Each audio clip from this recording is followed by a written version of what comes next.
Gracias, te doy un saludo muy afectuoso a ti y a nuestra audiencia. Buen martes. Solíamos comentar que incluso antes de 2018, o sea, hace nada en la historia mexicana, que las personas que formaban profesionales y que sí hacían todo eso que llamamos llamado a cuentas, eran justamente la judicatura, el instrumento de la justicia del país, también el Banco de México, y el caso del Instituto Matías Romero, que era el instrumento por el cual se formaban a los profesionales de la política exterior mexicana, que fue una larga tradición, hay que decirlo, en torno a formar con una sólida formación académica aquellos interesados que provinieron de otros rubros y también profesiones tenían interés en hacer del servicio público en el rubro diplomático una en toda la extensión de la palabra. Eso se logró de una manera muy importante por muchas décadas. Si lo vemos en torno a las funciones que tiene la propia Constitución, encargándole ese servicio, el de la política exterior, al Ejecutivo Federal, en el artículo 89 quedan plasmadas cada uno de esos objetivos, si bien se van, reitero, haciendo prácticos con la formación académica profesional, la defensa de los derechos humanos, también la solución pacífica de las controversias, la llamada no intervención, que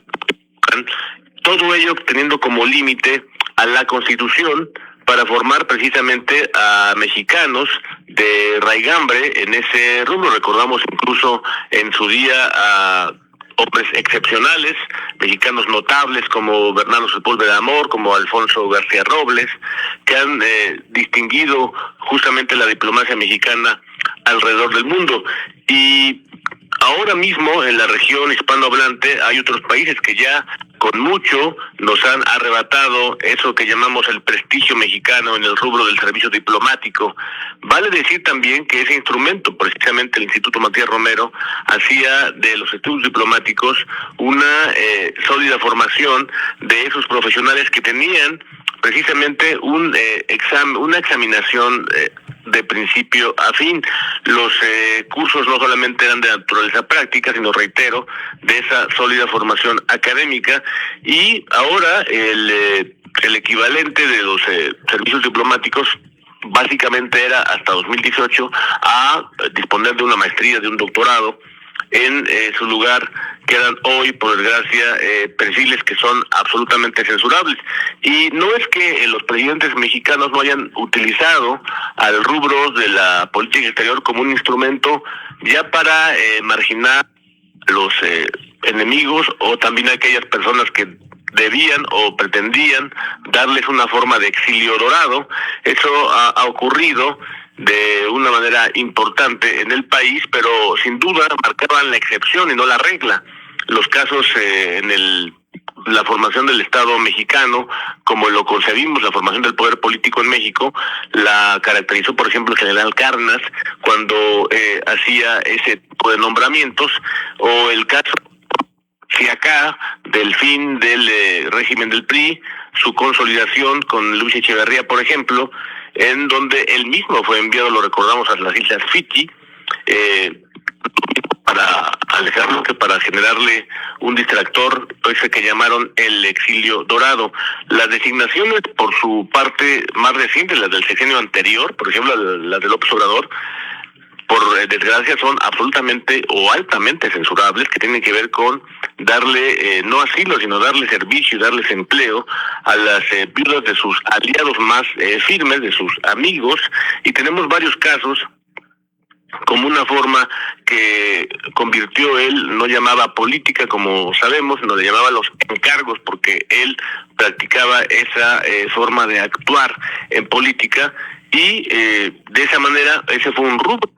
amigos muertos. Otro más fueron los gobernadores del régimen del PRI, que fueron haciéndose a un lado, no generaron el conflicto en el sentido de no hacer una forma de competitividad electoral para su propio partido, es decir, para el PRI, y hacer una elección desde el punto de vista atractiva, con un candidato y con un perfil que tuviesen el reconocimiento social, la insurrección de la participación ciudadana, sino justamente al contrario, lo que llamaron más mediáticamente como una forma de entregar la plaza. Esos dos rubros fueron los que consideró el López Obrador para hacer los nombramientos. Designaciones me parece que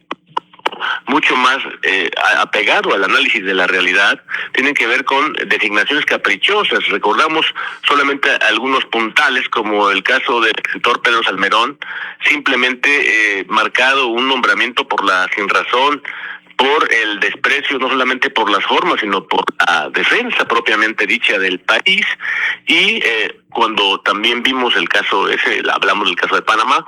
y el caso más reciente que generó esa explosión, y eso a propósito de los relevos que tuvieron que hacer desde el punto de vista político en torno a Alejandro Gertz Manero, pero que también hacen ver que los casos como José González Blanco, la hija de Patrocinio González Blanco Garrido, hablan justamente de esa designación caprichosa como una forma de actuar en política basada en esa